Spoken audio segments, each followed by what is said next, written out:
Shalom, selamat pagi Bapak Ibu Saudara yang dikasihi Tuhan. 1 Petrus 3 ayat yang ke-18 berkata, sebab juga Kristus telah mati sekali untuk segala dosa kita, Ia yang benar untuk orang-orang yang tidak benar, supaya Ia membawa kita kepada Allah. Yang berbahagia setiap kita yang merenungkan serta memelihara firman itu dan melakukan di dalam kehidupan kita. Bapak Ibu Saudara yang dikasihi Tuhan, semasa ketika melihat para pejabat mungkin atau para pemimpin dan wali kota, kita akan melihat bahwa tindakan, perkataan harusnya selaras di dalam menyatakan kinerjanya terhadap masyarakat yang ada, baik para warga untuk mensejahterakan mereka. Dalam hal ini Bapak Ibu Saudara, ada satu kesaksian di mana seorang wali kota dari New York, LaGuardia namanya, dia kadang bertindak sebagai hakim di dalam pengadilan malam.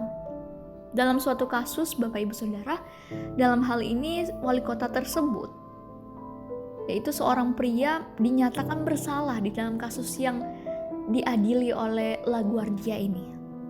Seorang pria dinyatakan bersalah karena mencuri sekerat roti. Mungkin Bapak Ibu Saudara akan mencoba memikirkan sesuatu penyebab apa yang dilakukan sehingga berakibat kepada pengadilan dan dalam kasus ini. Melihat hal ini demikian serta menimbang kembali, pria ini memohon ampun karena telah mencuri untuk memberi makan keluarganya yang kelaparan. Mungkin sebagian dari kita sudah menebaknya dengan tepat dan benar. Mungkin sebagian dari kita juga bicara tentang kebenaran, kebaikan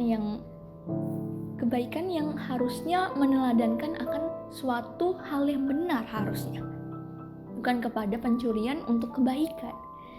Bapak Ibu Saudara, dalam hal ini hukum dari wali kota LaGuardia adalah hukum.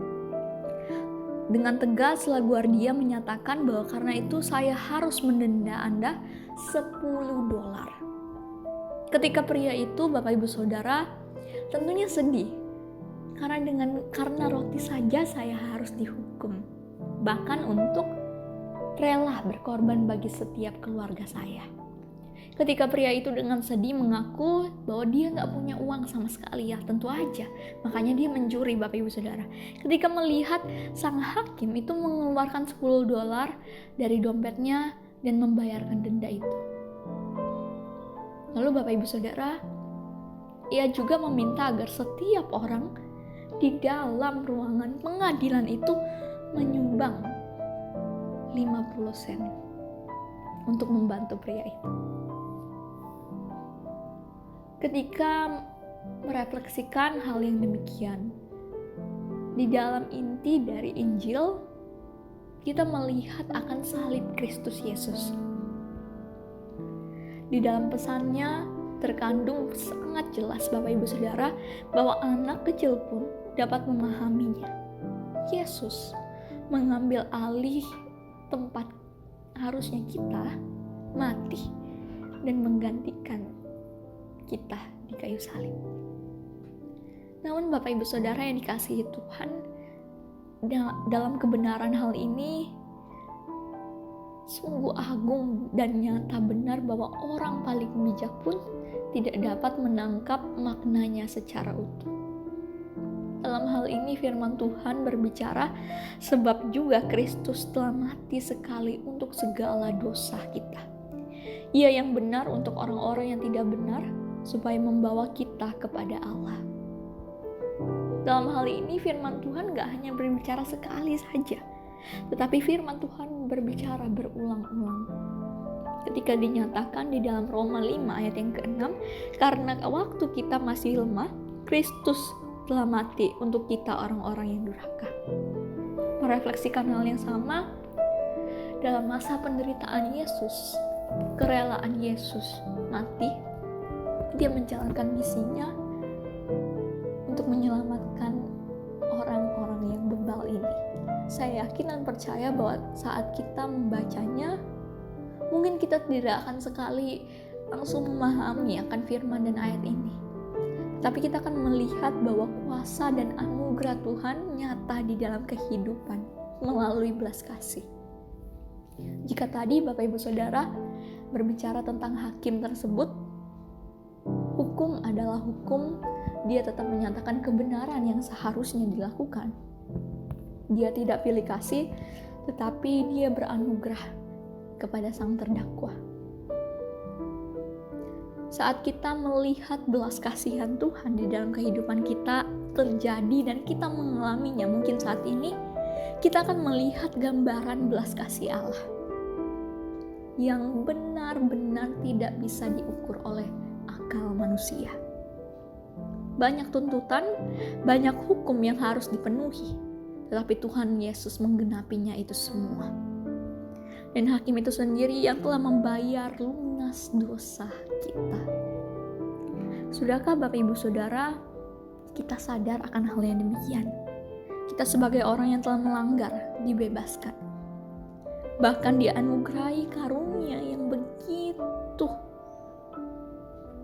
layak kita terima. Sebenarnya dalam kehinaan kita, Tuhan membuat kita layak di hadapannya. Sungguh sesuatu gambaran yang benar-benar luar biasa, yang tidak bisa saya gambarkan, tetapi saya percaya bahwa Bapak Ibu Saudara pun merasakan dan mengalaminya secara pribadi. Agar Kristus menjadi hakim kita, Bapak Ibu Saudara, maka bersediakah kita untuk menjadikan Yesus sebagai satu-satunya juru selamat kita yang hidup? Jika sudah melihat akan belas kasihan dan anugerah yang dinyatakan, patutlah kita, Bapak Ibu Saudara, menjalankan misi dan tugas yang Tuhan perintahkan. Karena di dalam kelemahan kita, justru Kristus bekerja di dalamnya. Mari kita berdoa. Tuhan, kami bersyukur dan terima kasih di mana Tuhan masih memberikan kami kesempatan dan waktu kami dapat merefleksikan kembali akan anugerah keselamatan yang Engkau telah nyatakan. Di dalam ketidakbenaran kami, di dalam ketidakadilan kami, di dalam banyak hal yang kami kurang, tetapi kami percaya Tuhan memenuhi dan menggenapi itu semua, bahkan memampukan kami Tuhan untuk terus maju melangkah bersama dengan Engkau dalam menjalankan misi kami. Tuhan, kami rindu dan bersyukur juga untuk saudara Gabriel Miles Faith Lukamto yang berulang tahun. Kiranya Tuhan memberikan saudara ini kesehatan selalu, hikmat dan kebijaksanaan baik di dalam menjalankan segala sesuatunya dan mengandalkan Tuhan serta dengar-dengaran kepada orang tuanya. Inilah setiap doa dan permohonan kami Tuhan. Biarlah Tuhan yang memimpin setiap hari ini, kami menjalankan segala sesuatunya, pekerjaan, tugas kami. Di dalam nama Yesus Kristus, kami berdoa dan mengucap syukur. Amin. Selamat beraktivitas, Tuhan Yesus memberkati Bapak Ibu Saudara sekalian.